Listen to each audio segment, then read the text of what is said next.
কিন্তু এই পালানোর দৃশ্য ভিডিও করে ভাইরাল করেছিল কে? এই প্রশ্নের জবাব খুঁজতে গিয়ে বেরিয়ে এসেছে এমন এক ভয়ঙ্কর সত্য যা শুনলে আপনার গায়ে কাঁটা দিয়ে উঠবে। শেখ হাসিনা পালিয়ে গেছে, শেখ হাসিনা নাই, শেখ হাসিনা চলে গেছে, শেখ হাসিনা পালায় না। আপনি কি জানেন একটা সাধারণ মোবাইল ভিডিও কিভাবে উন্মোচন করলো বাংলাদেশের ইতিহাসের সবচেয়ে বড় গোয়েন্দা কেলেঙ্কারি? 2024 সালের 5ই অগস্ট ঢাকার রাস্তায় ছাত্র জনতার গর্জন, এক দফা এক দাবি, স্বৈরাচারের পতন। রাজপথে কোটি কোটি মানুষের পদধ্বনি, গন্তব্য একটাই, ফ্যাসিবাদের বাসভবন, গণভবন। আর ঠিক সেই মুহূর্তেই কুর্মিটোলা বিমানবন্দর থেকে হেলিকপ্টারে করে পালিয়ে গেলেন শেখ হাসিনা। কিন্তু এই পালানোর দৃশ্য ভিডিও করে ভাইরাল করেছিল কে? এই প্রশ্নের জবাব খুঁজতে গিয়ে বেরিয়ে এসেছে এমন এক ভয়ঙ্কর সত্য যা শুনলে আপনার গায়ে কাঁটা দিয়ে উঠবে।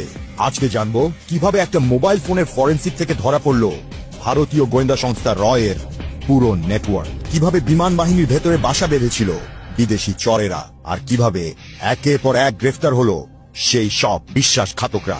এটা শুধুমাত্র একটা ইন্টেলিজেন্স ইনভেস্টিগেশনের গল্প নয়, এটা আমাদের বাংলাদেশের সার্বভৌমত্ব আর নিরাপত্তার উপর বড় একটা প্রশ্নবোধক চিহ্ন এঁকে দিয়েছে।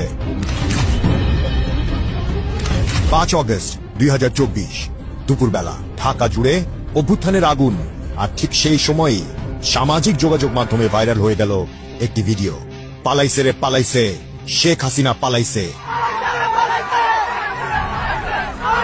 এই স্লোগানটি সেদিন সারা দেশে ছড়িয়ে পড়েছিল এই ভিডিওর কারণেই। কিন্তু প্রশ্ন হলো, ঠিক ওই মুহূর্তে কঠোর নিরাপত্তার ভেতরে শেখ হাসিনা যখন দেশ ছেড়ে পালাচ্ছে, এই ভিডিও কে করেছে? কুর্মিটোলা বিমানবন্দর তো সাধারণ মানুষের জন্য নিষিদ্ধ এলাকা। বিমান বাহিনীর এয়ার ইন্টেলিজেন্স দল কাজ শুরু করলো। তারা ভিডিওটির অ্যাঙ্গেল দেখলো, দূরত্ব মাপলো, ক্যামেরার মুভমেন্ট বিশ্লেষণ করলো, আর তখনই তারা বুঝতে পারলো এই ভিডিওটি ধারণ করা হয়েছে অফিসার্স মেসের একটি নির্দিষ্ট কক্ষ থেকে। সেই কক্ষটা ছিল ফ্লাইট লেফটেন্যান্ট রিফাত আশরাফির। রিফাত আশরাফি নামটা মনে রাখবেন, কারণ এই মানুষটার মোবাইল ফোন থেকেই শুরু হবে এক ভয়ঙ্কর আবিষ্কার। তদন্তকারীরা রিফাতের মোবাইল জব্দ করলো, ফরেনসিক করার জন্য পাঠানো হলো বিশেষজ্ঞদের কাছে, আর তখনই বেরিয়ে এলো চমকপ্রদ তথ্য। আর এই ভিডিও শুধু রিফাত একাই করেননি, তার পেছনে ছিল আরো বড় একটা পরিকল্পনা। আমার দেশ পত্রিকার অনুসন্ধানী প্রতিবেদনে বেরিয়ে এসেছে রিফাতের মোবাইল ফরেনসিক করতে গিয়ে তদন্তকারীরা একটি নাম পেল, স্কোয়াড্রন লিডার আব্দুল্লাহ ইবনে আলতাফ, যিনি কিনা বিমান বাহিনীতে একজন সম্মানিত অফিসার, সবার কাছে পরিচিত একজন দেশপ্রেমিক সৈনিক হিসেবে। কিন্তু আসল পরিচয়টা ছিল সম্পূর্ণ আলাদা। স্কোয়াড্রন লিডার আলতাফ আন্ডার কাভারে কাজ করত ভারতীয় গোয়েন্দা সংস্থা রয়ের হয়ে। তিনি ছিলেন রয়ের একজন সক্রিয় এজেন্ট।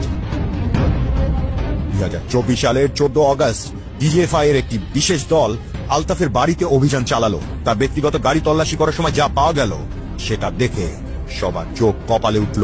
গাড়ি থেকে বেরিয়ে এলো দুটি অত্যাধুনিক অস্ত্র, FNP9 আর SIGP-229। এটা ভারতীয় প্যারা কমান্ডোদের ব্যবহৃত বিশেষ অস্ত্র। কিন্তু এটাই শেষ নয়, গাড়িতে পাওয়া গেল নগদ 1 কোটি টাকা আর বিভিন্ন ইলেকট্রনিক ডিভাইস যেগুলো ব্যবহার করা হয় গোয়েন্দাগিরির কাজে। আলতাফকে গ্রেফতার করা হলো, কাশিমপুর হাই সিকিউরিটি প্রিজনে পাঠানো হলো। কোর্ট মার্শালে তার 10 বছরের সাজা হয়েছে। কিন্তু আলতাফের গ্রেফতারের পর যা বেরিয়ে এলো সেটা আরো ভয়ানক।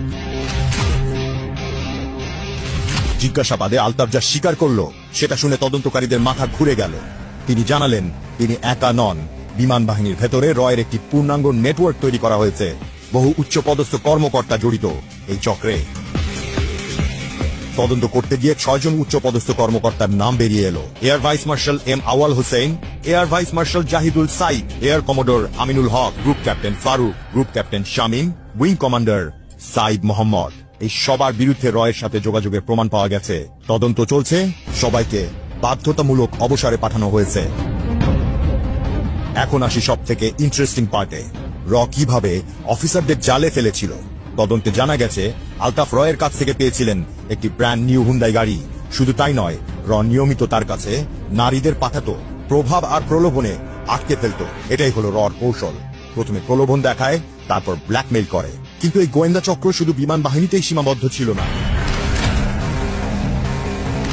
আলতাফের জিজ্ঞাসাবাদ চলতে থাকলো, আর প্রতিদিন বেরিয়ে আসতে থাকলো নতুন নতুন নাম। 4 জন পুলিশ কর্মকর্তার নাম এলো যারা রয়ের নেটওয়ার্কে জড়িত।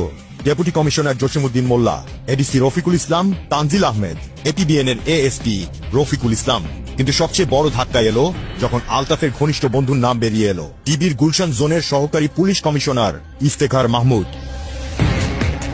ইফতেখারকে গোপনে গ্রেফতার করা হলো। শুরুতে ইফতেখার অস্ত্রসহ হাউস অ্যারেস্ট ছিলেন, পরে গ্রেফতার দেখানো হয়। এই তদন্তের মাধ্যমে একটি ভয়ানক সত্য বেরিয়ে এসেছে। বাংলাদেশের সামরিক কাঠামোর ভেতরে বিদেশি গোয়েন্দা সংস্থার অনুপ্রবেশ এখন আর আশঙ্কা নয়, এটা বাস্তব সত্য। এই পুরো ঘটনাটা শুধু একটা গোয়েন্দা কেলেঙ্কারি নয়, এটা বাংলাদেশের সার্বভৌমত্বের প্রশ্ন। ভাবুন তো, একটি বিদেশি গোয়েন্দা সংস্থা আমাদের সামরিক বাহিনীতে এভাবে ঢুকে পড়েছে, আর তারা আমাদের সকল গোপন তথ্য পেয়ে যাচ্ছে, আমাদের নিরাপত্তা পরিকল্পনা জানছে। এর মানে হলো আমাদের জাতীয় নিরাপত্তা মারাত্মক ঝুঁকিতে ছিল। কোনো গুরুত্বপূর্ণ সিদ্ধান্ত নেওয়ার আগেই সেটা চলে যেত প্রতিবেশী দেশের কাছে। এই নেটওয়ার্কের কতটা গভীর শেকড় ছিল আর কে কে জড়িত, এই প্রশ্নগুলো এখনো রহস্যে ঢাকা। সেনাবাহিনী, ডিজিএফআই আর এয়ার ইন্টেলিজেন্স একসাথে কাজ করছে এই চক্র সম্পূর্ণভাবে ভেঙে দিতে। তারা বার্তা দিয়েছে বাংলাদেশের মাটিতে বিদেশি গোয়েন্দাদের কোনো জায়গা নেই। একটি মোবাইল ভিডিও, একটা ফাঁস হওয়া দৃশ্য, আর তার থেকে বেরিয়ে আসছে একটা গোয়েন্দা চক্র। এই ঘটনা আমাদের চোখে আঙ্গুল দিয়ে দেখিয়ে দিয়েছে যে আধুনিক যুগের যুদ্ধ শুধু সীমান্তে হয় না, সেটা হয় আমাদের ঘরের ভেতরেও।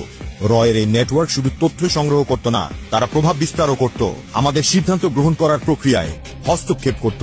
এটা ছিল এক ধরনের শ্যাডো ওয়ার, যে যুদ্ধে আমরা জানতেই পারি না কে আমাদের বন্ধু আর কে শত্রু। কিন্তু এখন আমরা সতর্ক। এই চক্র ভেঙে দেওয়ার মানে শুধু অপরাধী শনাক্ত নয়, এটা আমাদের স্বাধীনতা আর নিরাপত্তার লড়াই। এই লড়াই এখনো চলছে, কারণ আমাদের দেশের ভেতরে থাকা এই ছায়া শত্রুরা আজও সক্রিয় থাকতে পারে। আজকে যে গল্পটা শুনলেন, এটা একটা সতর্কতার গল্প। একটা মোবাইল ভিডিও কিভাবে উন্মোচন করতে পারে পুরো গোয়েন্দা নেটওয়ার্ক। শেখ হাসিনার পালানোর সেই ভিডিও হয়তো ইতিহাসের মোড় ঘুরিয়ে দিয়েছে, কিন্তু সেই ভিডিও রহস্য উদ্ঘাটন করে আমরা জানতে পেরেছি আরো বড় একটা সত্য, আমাদের দেশের নিরাপত্তা ব্যবস্থায় কতটা গভীরভাবে ঢুকে পড়েছিল বিদেশি গোয়েন্দারা, আর কিভাবে তারা আমাদের সবচেয়ে গুরুত্বপূর্ণ প্রতিষ্ঠানগুলোতে নিজেদের লোক বসিয়েছিল। এই ঘটনা শুধু অতীতের কথা নয়, এটা ভবিষ্যতের জন্য সতর্ক বার্তা। আমাদের সবসময় সজাগ থাকতে হবে, কারণ ছায়া যুদ্ধ কখনো থামে না। ন্যায় বিচার হবে আর আমাদের দেশ এগিয়ে যাবে।